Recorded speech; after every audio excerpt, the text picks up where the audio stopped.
오늘 본문 6장, 오늘 본문 6장은 최소한 5장 끝부분과 직접적으로 연결된 부분이라는 것을 우리는 6장 1절이 시작하는 그러므로 라는 말을 통해서 누구나 쉽게 알 수 있어요. 성경을 전혀 몰라도 사실은 국어만 좀 알아도 책만 조금 읽어도 첫 절이 그러므로라는 말이 시작했으니까 당연히 그 바로 앞에 있던 어떤 것과 인과관계가 있는 거잖아요. 그래서 최소한 5장의 끝에 있는 어떤 부분과 연결되는 부분이다. 이 6장이 그런 것을 우리가 상식적으로도 알 수가 있습니다. 그래서 끝에 부분인 5장 12절부터 14절을 보면은 성숙한 믿음으로 자라지 못하고 갓난 아이의 믿음에 스스로 머물러 있는 이 신자들에 대해서 통렬한 직설을 날리고 있습니다. 때가 오래되었으므로 너희가 마땅히 선생이 되었을 터인데 너희가 다시 하나님의 말씀의 초보에 대하여 누구에게서 가르침을 받아야 할 처지이니 단단한 음식은 못 먹고 젖이나 먹어야 할 자가 되었도다. 이는 젖을 먹는 자마다 어린아이니 의의 말씀을 경험하지 못한 자요. 단단한 음식은 장성한 자의 것이니 그들은 지각을 사용함으로 연단을 받아 선악을 분별하는 자들이니라. 아멘. 성숙한 믿음을 가진 자들은 연단을 받은 자들이다. 이렇게 말씀을 하고 있죠.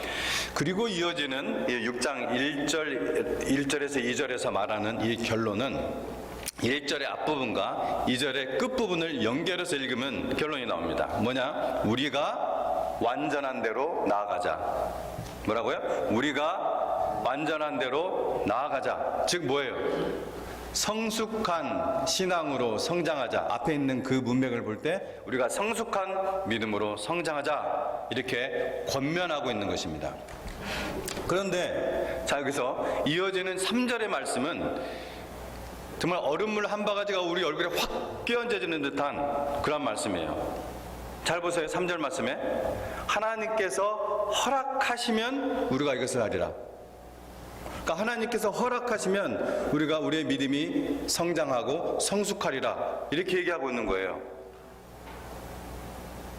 의아하지 않으세요? 하나님께서 허락하시면 그러면 하나님께서 우리의 믿음이 성장하는 것을 허락하시지 않을 수도 있다 이 말 아니에요. 아니 당연히 하나님께서는 항상 우리가 우리의 믿음을 성장하도록 허락하실 것 같은데 그렇지 않다는 거죠. 하나님께서 허락하시면 우리가 믿음 안에서 믿음이 성장하고 성숙한다. 우리가 믿음 안에서 성장하는 것도요, 여러분 하나님의 은혜가 아니면 불가능합니다. 하나님이 주시는 은혜가 아니면은 우리 믿음이 성장하고 성숙하는 것도 불가능해요. 하나님의 은혜를 귀하게 여기지 않고 그저 언제든지 내가 호주머니에 딱 손을 넣으면 꺼내서 씹을 수 있는 껌처럼 생각하는 신자들이 너무나 많아요. 항상 우리가 숨을 쉬고 있으니까 이 공기의 소중함을 모르듯이 하나님의 은혜를 이렇게 싸구려 취급하는, 하나님이 오래 참고 계시는 것인데 그것이 마치 당연한 것인 양 생각하는, 하나님 은혜를 가지고 플레이하는 이런 신자들이 너무나 많다는 것입니다. 하나님이 허락하시면, 여러분 우리의 믿음이 성장하는 것도 하나님이 허락하심으로 가는 것입니다.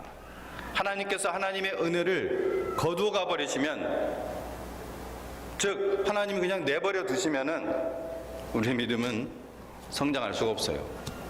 기회를 놓쳐버리는 것입니다. 자, 이 말씀을, 지금 이 부분을 제가 먼저 말씀을 드리는 이유가 이것을 1절, 2절, 이것을 3절까지를 이해를 할 때, 지금까지 말씀을 제가 말씀드린 것을 이해할 때 뒤에 이어지는 4절에서 6절 말씀을 이해할 수가 있어요. 깨달을 수가 있어요. 올바로. 이게 어려운 부분이에요. 신학자들이나 성경학자들이 어려워하는 부분입니다. 8절까지가 굉장히 어려운 부분이에요.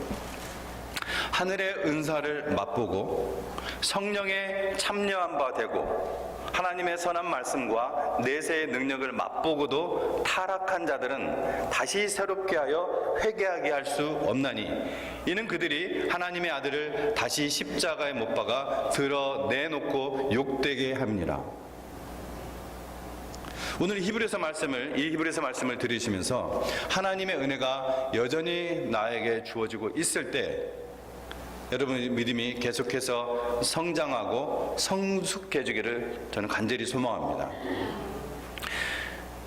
제가 이렇게 소망하는 이유는 그러기를 스스로 원치 않는 사람들이 제가 목회를 하면서 보니까 있더란 거예요. 나는 여기까지만 믿음이 성장했습니다, 목사님. 더 이상 요구하지 마십시오. 이렇게 말은 안 해도, 심지어 이렇게 노골적으로 말하는 분도 있고, 이렇게 말은 안 해도 저는 부족합니다. 이게 정말 겸손의 태도면 제가 감사한데, 겸손이 아니라 나는 저는 여기까지만 성장하겠습니다. 그렇게 보일 때가 종종 있어요. 왜 우리의 신앙이 계속 성장하고 우리가 자라야 하는가? 히브리서 6장에서는요 2가지 이유를 밝혀주고 있습니다. 몇 가지요? 2가지. 근데 이게 좀 양이 많아서 오늘은 한 가지만, 그 한 가지만 여러분 함께 살펴볼 것입니다. 다음 주에 한 가지를 더 살펴볼 건데, 다음 주에는 어떤 면에서, 오늘은 어떤 면에서는 소극적인 의미고 다음 주는 좀 적극적인 의미예요. 그러니까 여러분이 듣기에는 더 좋은 말씀이에요. 자, 오늘 첫 번째 이유는 뭐냐?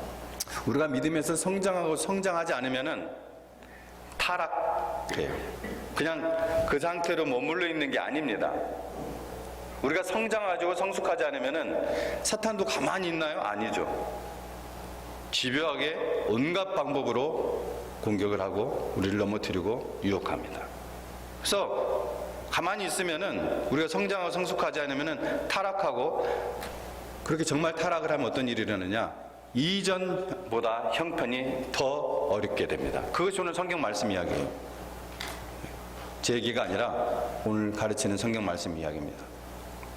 자, 히브리서 6장 4절에서 6절 초반부를 읽어보면, 한 번 빚을 받고 하늘의 은사를 맛보고 성령에 참여한 바 되고 하나님의 선한 말씀과 내세의 능력을 맛보고도 타락한 자들, 복음의 맛만 본 사람들, 4절에 5절에 나온 사람들이 이 사람들이에요. 복음의 맛만 본 사람들. 히브리서는 신자들이 처음에 잡았던 그리스도를 끝까지 붙들라고 권면하는 거예요. 하나님의 그 말씀, 그리스도가 곧 말씀이니까. 구약의 이스라엘 백성은요 침례의 모형인 홍해를 건넜습니다. 그렇죠? 그리고 생명의 떡의 모형인, 즉 그리스도의 모형인 하늘의 만나를 먹었습니다. 신비한 거였죠. 하늘에서 만나가 매일 내렸으니까. 또 영생하도록 솟아나는 샘물인, 그것도 누굴 가리켜요? 반석 대신 예수 그리스도를 가리키잖아요. 그들이 그 반석에서 터져 나오는 샘물을, 그래서 계곡을 만들어버리는 그 샘물을, 그들이 놀라운 것들을 경험을 했어요. 똑같이 그들은 낮에는 구름 기둥 아래 있었고 똑같이 그 추운 밤에는 불 기둥 아래 있었습니다. 하나님의 이 놀라운 일들을 다 이 영적인 경험과 유익을 경험을 했어요. 맛을 보았어요. 그러나 우리가 잘 알다시피 그들 대부분은, 즉 출애굽 1세대는 하나님께서 그 안식에 들어가지 못하게 하셨습니다. 우리는 이유를 잘 알죠. 가데스 바네아 사건이잖아요. 그들이 진짜 믿음, 이들이 진짜 하나님을 향한 믿음으로 그렇게 살고 있는 것인지 확인하는 순간이었습니다. 그야말로 결정적인 순간이에요. 근데 그들이 그 순간에 딱 뚜껑을 열어보니까 뭐예요? 하나님을 불신하니까 불순종하죠. 안 믿으니까 그렇게 안 하는 거죠. 불신하고 불순종했기 때문에요. 그래서 하나님께서 하나님의 안식에 들어가지 못하게 하셨습니다. 수십만의 사람들이에요. 굉장히 무서운 일입니다. 이건 하나님의 거룩과 관련돼요. 하나님의 그 약속의 땅에 결국 들어가지 못했다는 거예요. 저기 히브리서 기자는 광야에서 홍해를 가르는 그 하나님의 능력을 경험을 하고, 한 번 빛을 보고 또 하늘의 만나 은사를 경험했지만 불신앙과 불순종으로 싹 약속에 들어가지 못한 구약의 백성들을 예로 들고 있는 거예요. 누구를 가르치기 위해서? 타락한 그들을 가르치기 위해서. 히브리서 청중 가운데 하나님의 은사와 내세의 능력을 맛보고 이 타락한 자들이 바로 출애굽 1세대와 같은 자들이다, 이걸 설명하는 거예요. 다시 말해서 히브리서 6장에서 이 사람들은, 이 타락한 자들은 하나님의 공동체 안에, 그들이 같은 자리에, 같은 교회 안에, 오늘날로 말한다면 같이 있었고 종교적 경험도 맛보았지만 실제로는 하나님의 자녀로 거듭나지 못한 사람들이다, 이렇게 얘기하고 있는 거예요. 그 타락한 자들 향해서. 그 타락한 자들이 누구예요? 믿음이 성장하지 못하고 성숙하지 못한 사람들이 그렇게 된다는 거예요. 이걸 경고하는 겁니다. 4절에서 5절에 언급된 사람들이 아마 어쩌면 여전히 여러분에게 이 말씀이 잘 안 받아들일 수 있을 것 같아서 말씀 자체에서 설명하고 있는 걸 말씀드릴게요. 4절에서 5절에 언급된 이 사람들이 결국에는 구원을 받지 못한 사람들이었다. 이것은 그 뒤에 이어지는 8절과 9절에서 다시 확인을 해주고 있어요. 8절에 만일 가시와 엉겅퀴를 내면 버림을 당하고 저주함에 가까워 그 마지막은 불사름이 되리라. 그리고 9절, 사랑하는 자들아 우리가 이같이 말하나 너희에게는 이보다 더 좋은 것 곧 구원에 속한 것이 있음을 확신하노라. 자, 8절에 그 마지막은 불사름이라. 우리 잘 알고 있죠? 성경에서 이 불사름은 하나님의 심판, 지옥, 영원한 심판을 얘기한다는 것을 우리 잘 알고 있습니다. 그럴 때 자주 사용하는 표현이죠. 또 이어지는 9절은 불사람이 될 그들과 믿음 안에서 성장하고 성숙해져서 타락하지 않은 그 교인들을 대조하는 거예요. 너희에게는 이보다 더 좋은 것, 곧 구원에 속한 것이 있음을 확신하노라, 이렇게 말씀하셨죠. 즉 너희에게는 불사름을 당할 가시나 엉겅퀴가 아닌 구원에 속한 것이 있음을 내가 확신한다, 이렇게 격려하는 거죠. 그러니까 너희들은 그들처럼 타락하지 말고 계속해서 성숙된 믿음으로 나아가라, 이렇게 격려하고 도전하는 것입니다. 자, 우리가 이 진리를 잘 기억할 필요가 있겠죠. 그래서 이 진리를 잘 기억하고 순종하기 위해서 4절에서 5절을 좀 더 자세히 살펴보겠습니다. 자, 첫 번째, 그들은 한 번 빛을 받았다고 했습니다. 한 번 빛을 받았다. 잘 들으세요, 여러분. 예, 잘 들으셔야 됩니다. 저와 여러분에게 아주 직결되는 말씀들이 가장 중요한 말씀이라 할 수 있습니다. 구원과 관련되니까. 그들은 한 번 복음을 들고 이해를 했어요. 즉 그들은 계속해서 복음 안에서 거하지 않았다는 거예요. 이 사람들이 하늘의 비침을 한번 받았다는 것은 구원의 진리를 경험했다가 아니라 구원 안으로 들어왔다는 것이 아니라 지적으로 이해했다는 것입니다. 지적으로 이해했다. 여러분, 이게 요한복음하고도 연결됐는데요. 요한복음 1장 9절에서도 거기 빛 이야기가 나와요. 빛. 예수님은 세상의 모든 사람을 비추는 참빛이라고 말씀을 하고 있습니다. 요한복음 1장을 보면은 이 빛을 비추었다고 그래요. 빛이 있었으나, 이게 성경 얘기였습니다. 빛을 비추었다는 것은 이것이 단지 성경적 진리의 정보가 revelation, 계시되었다는 것이지 사람들이 그 빛에 대해서 어떻게 반응했는지 여부를 말하는 것이 아니죠. 비추었다는 것은 그들이 그 빛에 대해서 어떻게 반응했다, 이 여부를 말하는 것이 아니에요. 즉 빛의 비춤을 받았다는 것이 구원받았다는 것을 의미하지 않습니다. 그 말 하려 하는 거예요. 제가 경험, 여러 가지 이런 지식은 알고 있어요. 그 자리에 있어요. 듣고 있어요. 근데 구원을 경험하지 못했어요. 두 번째, 하늘의 은사를 맛만 보았다고 했습니다. 하늘의 은사를 맛만 보았다. 그들은 단순히 그것을 맛만 보았다고 언급돼요. 그 하늘의 은사 안에서 살았다고 말하지 않습니다. 여기서 헬라어 동사 맛보다는 개념은 이 구절을 해석하는데 아주 중요한 단어예요. 맛보다. 예를 들자면은 예수님이 십자가에서 못 박혔을 때 신포도주를 맛보았어요, 마셨어요?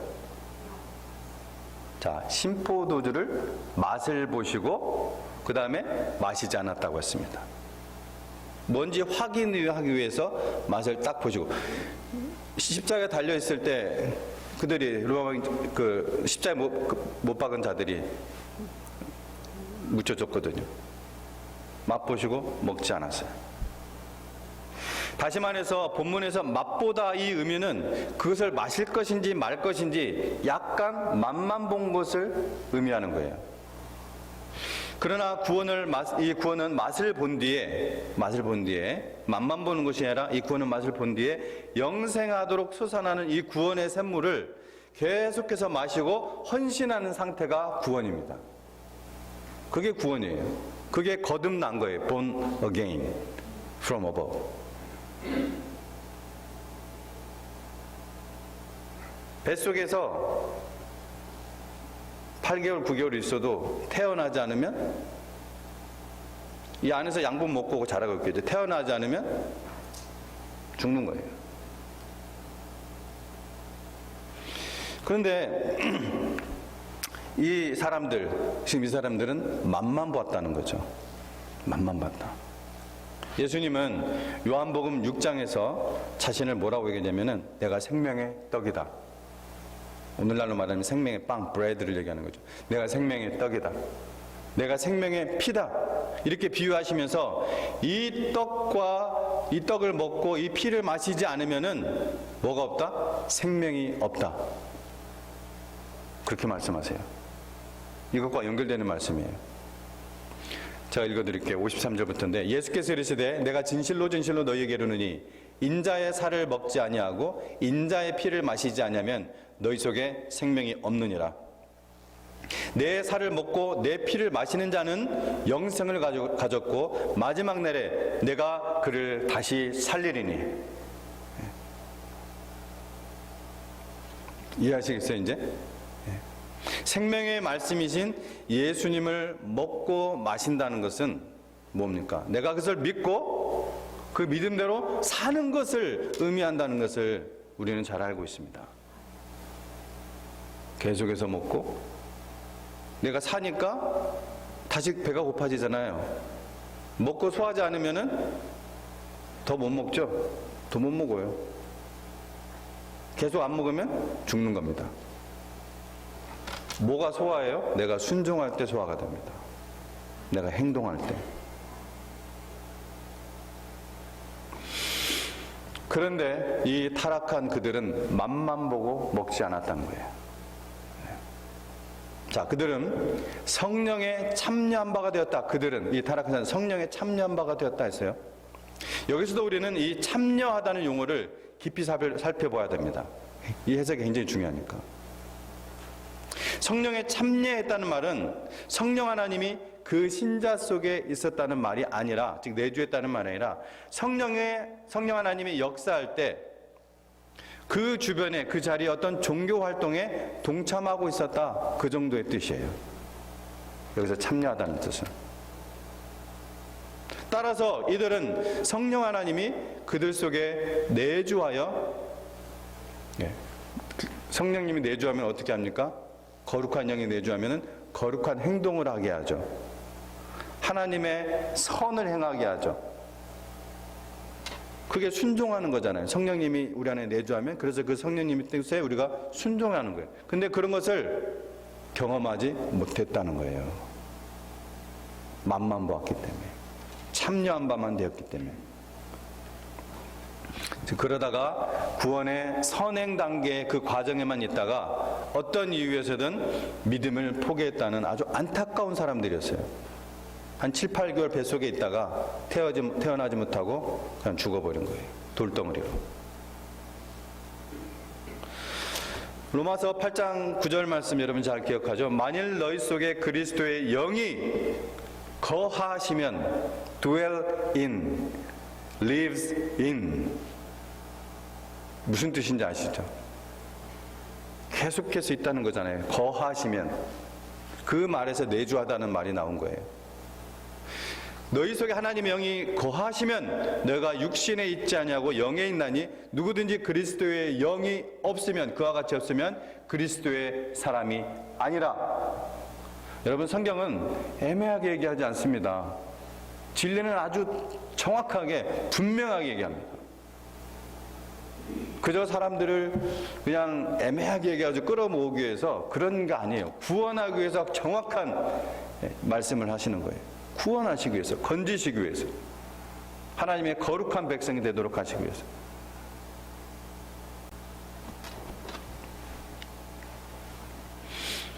성령이 한번 참여하는 것과 하나님의 영이 거하시면, 즉 성령 안에서 계속 거주하는 것은 완전히 다른 것입니다.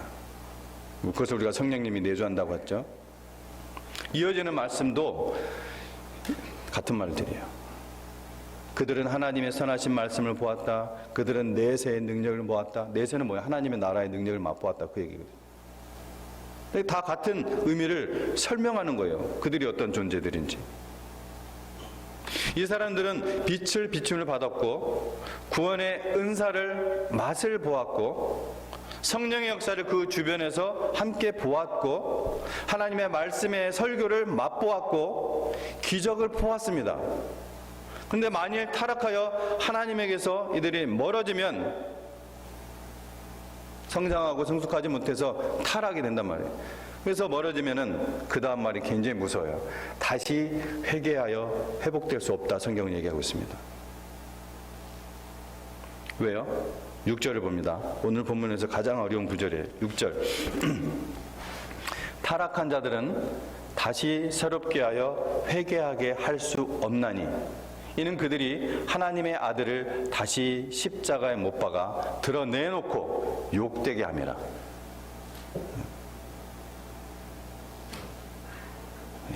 이 말씀 앞에서 우리가 떨어야 됩니다. 경건해져야 됩니다.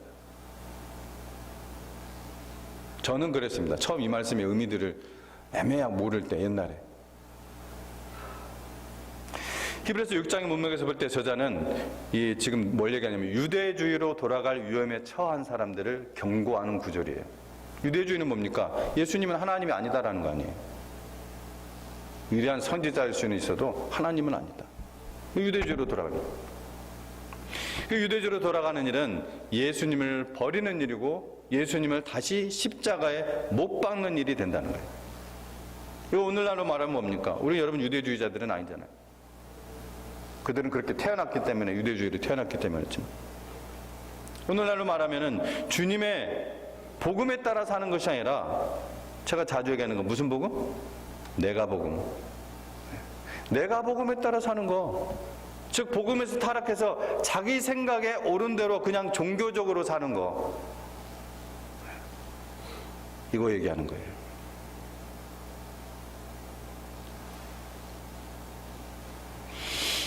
여러분, 하나님의 이름을 헛되이 부르지 말라, 망령되이 부르지 말라. 이게 몇 번째 계명이죠? 두 번째 계명이죠. 거기서 헛되이라는 단어의 원어의 뜻이 어떤 용례로 성경에 쓰였다고 제가 수요일날에 말씀 많이 드렸는데 혹시 기억나시는 분 있어요? 어떤 용례로 쓰였는지. 헛되이, 망령되이. 우상입니다. 우상. 하나님을 우상처럼 섬기는 거예요. 우상. 그게 무슨 뜻이에요? 내가 원하는 어떤 것을 얻기 위해서 하나님을 섬기는 거. 하나님이 하나님 되신 때문이 아니라, 그래서 그게 우상 섬기는 거예요. 그 둘째 계명이에요. 하나님의 이름을 헛되이 부르지 말라. 그게 기복신앙이에요. 그래서 헌금을 드리는 것도 나에게 주신 생명, 물질, 시간 다 이게 하나님 거라는 것을, 이제 하나님의 영광에서 쓰임 받을 것을 내가 알고 그 물질에 내가 일부를 최선을 다해서 드리는 것이 아니라 어떻게 드려요? 복채 드리듯이. 무슨 복채를 드리듯이. 그게 우상처럼 섬기는 겁니다. 다 하나님 건데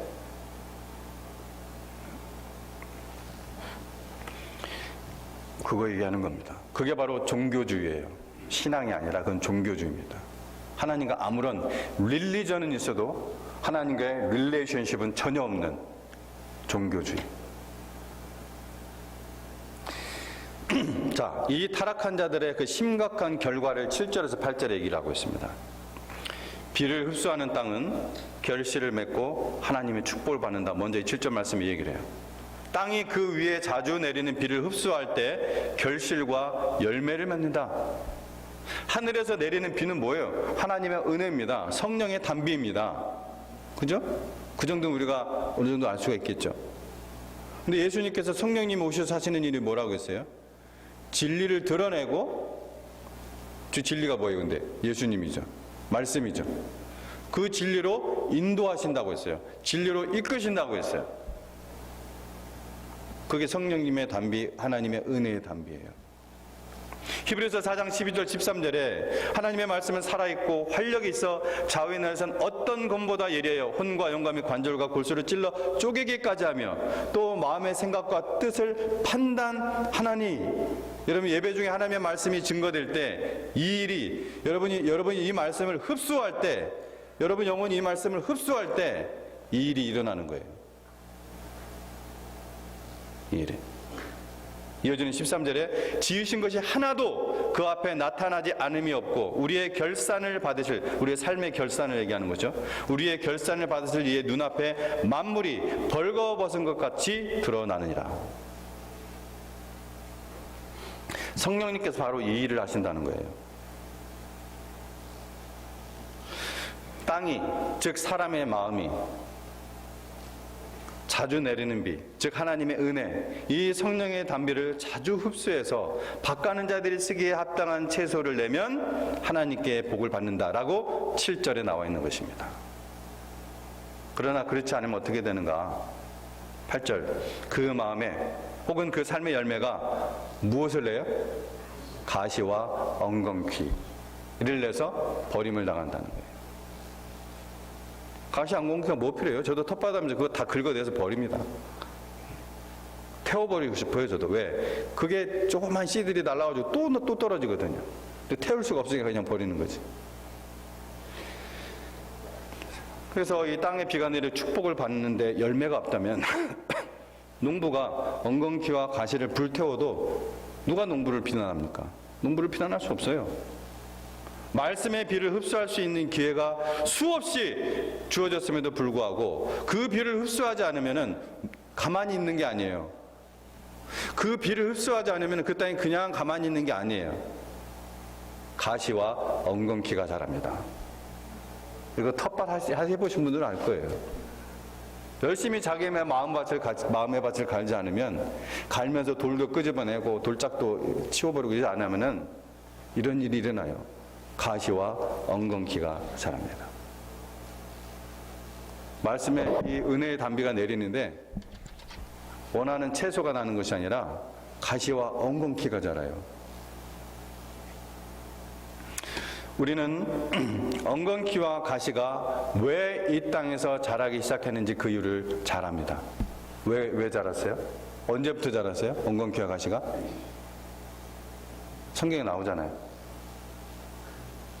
창세기 3장에 아담과 하와가 죄를 지은 이유로 하나님께서 그 죄로 말미암아 땅을 저주해 버리셨습니다. 그리고 정확하게 거기에 나와 있습니다. 가시와 엉겅퀴가 자랄 것이다. 그전에는 없었어요. 일하는 것이 즐거움이었습니다.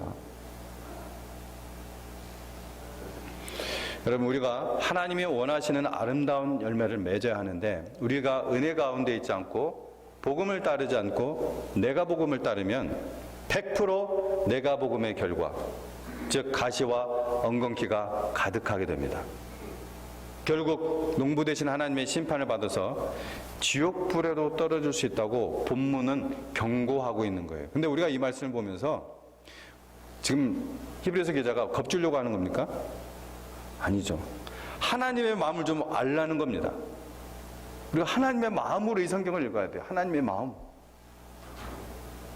왜 우리가 성장하고 왜 우리가 성숙해야 되느냐? 하나님의 영광을 드러내는 거예요. 하나님의 영광. 우리를 거듭나게 하셔서 본래 창조하신 그 하나님의 형상대로 우리가 회복이 되어서 하나님의 거룩함, 하나님의 선하심, 이 어두운 세상을 비추는 빛으로 우리를 먼저 택하여 불러주신 거라는 거예요. 근데 우리는 계속해서 스스로 나는 여기까지만, 스스로, 이게 무서운 겁니다. 그게 타락의 시작이에요. 교훈만 말씀드리고 마치겠습니다. 우리가 하나님 은혜로 모르고 자주 순종하지 않는 것은 위험한 일입니다. 오늘 말씀은 그런 사람들은 실제로는 진정으로 회심되지 않은 매우 높은 가능성을 언급합니다. 둘째, 그리스도를 말로만 고백하고 삶의 열매, 곧 하나님을 사랑하는 참된 예배와 이웃을 사랑하는 이 행동이 없다면은 엉겅퀴와 가시가 자라게 돼 있어요. 자기가 원하지 않아도. 하나님은 은혜의 비, 하나님의 말씀을 지금 이 시간도 계속해서 내리고 있습니다. 그러나 우리 각자는 물어보아야 됩니다. 은혜의 담비는 지금 다 받고 있는데 내가 지금 엉겅퀴와 가시를 내고 있는가? 아니면 하나님의 열매, 하나님이 원하시는 그 채소, 하나님을 사랑하는 참된 예배와 이웃을 사랑하는 이 행위가 있는가? 그것을 우리가 살펴봐야 될 것입니다. 함께 기도하겠습니다. 아버지 감사합니다.